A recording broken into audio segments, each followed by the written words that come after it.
Good evening, dear PHS parents. Welcome to Back to School Night. I would like to take you through some of the material that we cover in class, but just showing you some of the Canvas main features that you can get information about it. So let me share the screen. Let's take a look at what we have over here. There we go. A lot of my classes pretty much have the same format. They're very consistent. So as soon as the students log into the Canvas application, including parents, you should be directed to the homepage.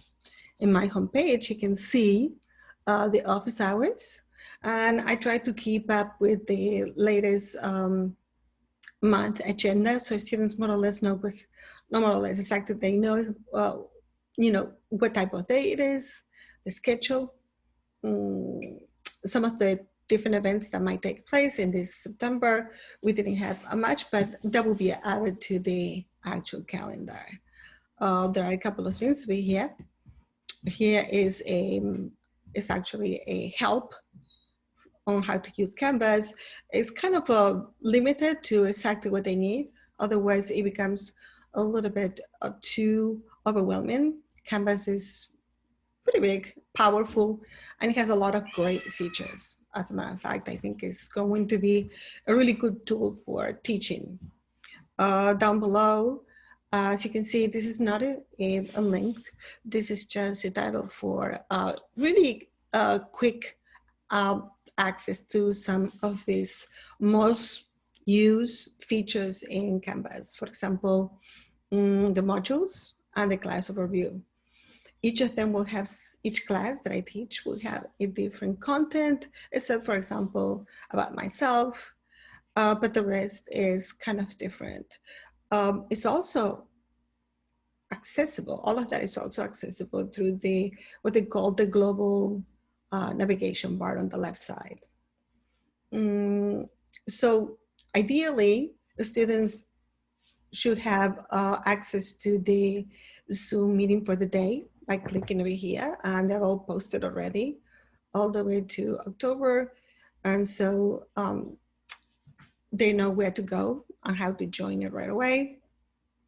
That will be the immediate thing to do.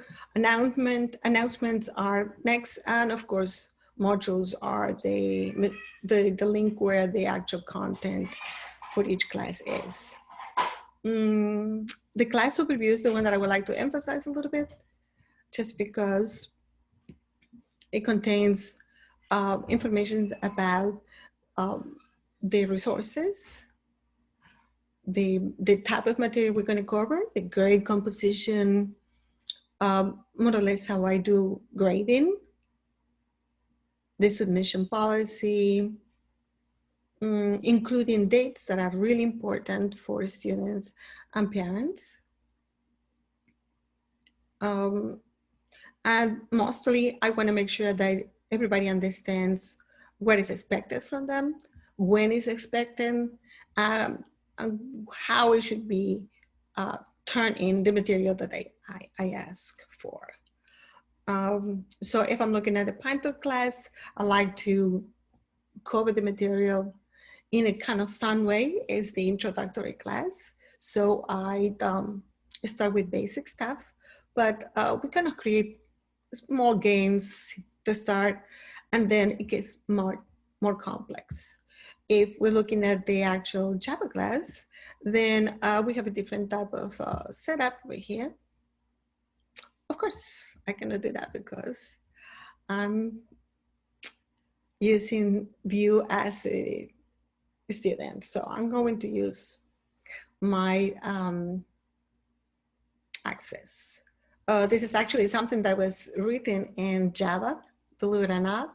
It was a very successful project that we worked on.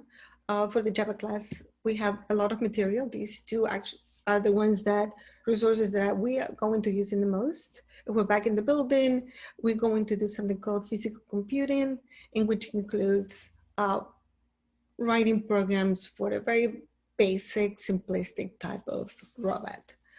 And of course, you will see that most of the rest is pretty much similar. I try to be consistent throughout the classes because in many cases I have students for multiple years. So it's good that they are all pretty much working with the same expectations. In the AP class, the class is designed based on College Board requirements. And so that's pretty much what I use for the class overview. We actually take recommendations from College Board, but I add other substance to it. I think it's necessary, especially when students are able to take 2 years of Java. The class is designed for the AP exam. And so the expectations are a little bit higher. There is more theory behind it. And there is also more assessment. The Java class has little assessment, and the assessment 99% of the times will be with open notes. That will not be the case for the computer science class, the AP computer science class. The last class that I can talk about is the actual algorithms and data structures, which was designed to pretty much be associated with the class that the university offers to students. Because 226 is its two-level class. It's very competitive. Let me rephrase that. It's very challenging, but we have all the resources. The university has been very generous to share, and so we use that information.